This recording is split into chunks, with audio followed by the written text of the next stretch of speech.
পাপানি স্কুলে গিয়ে স্কুল ফাঁকি দিয়ে অন্যের বাসার ছাদের উপরে কি করে সেটাই আজকের ভিডিওর টপিক। দেখেন কেমনে টানাটানি করে অন্যের বাসার ছাদের উপরে গিয়া। ওই যে দেখতে পারতেছেন ছোট্ট একটা রুম, ওই রুমের ভিতরে গিয়া তারা এখন রোমান্স করবে।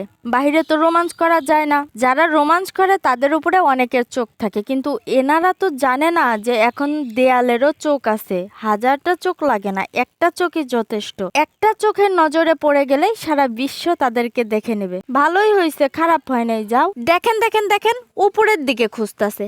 আরে ভাই শোনো শোনো শোনো, আমি তো উপরে না, আমি এই যে এদিকে, এত কাছাকাছি তোমাদের, তারপরেও এদিকে তাকায় আছো, তাও আমারে দেখতে পারতেছো না। থাক আর এদিক ওদিক তাকায় না, ভিতরে যাও, তোমাদের কাজ তোমরা করো, আমার কাজ আমি করি, পরে বুঝবা, আজকে না কালকে।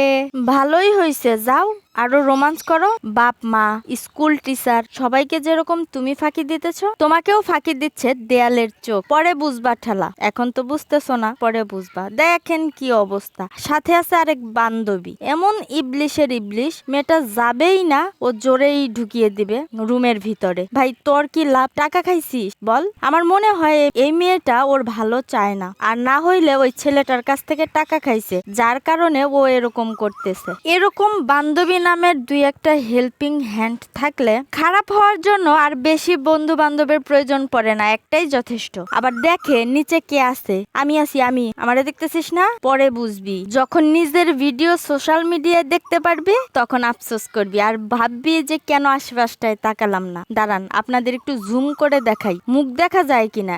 এই যে দেখুন, এই যে বোঝা যাচ্ছে? আমার কাছে বোঝা যায়নি, নাকি আমার চোখের পাওয়ার একটু কম? দেখেন কেমনে ধরছে। আমার ইচ্ছা করতেছে ওইখানে গিয়া দুইটারে এমন থাপড়ান থাপড়াই, না থাক, অন্যের মাইয়া মাইরা হাত নষ্ট কইরা পরে আবার আমি বিপদে পড়ুম। তো যাই হোক, পরের ভিডিওটা আরো ইন্টারেস্টিং, যারা দেখতে চান তারা এখনই সাবস্ক্রাইব করে রাখুন, না হলে জানতেও পারবেন না, দেখতেও পারবেন না। আর অবশ্যই লাইক কমেন্ট করে দিবেন। আবার বলে ফেললাম, থাক বলছি তো বলছি, পুরনো অভ্যাস বলে কথা, ভুলতে তো পারি না, লাস্টে এসে এটাই মনে পড়ে যায়। তো যাই হোক, আল্লাহ হাফেজ।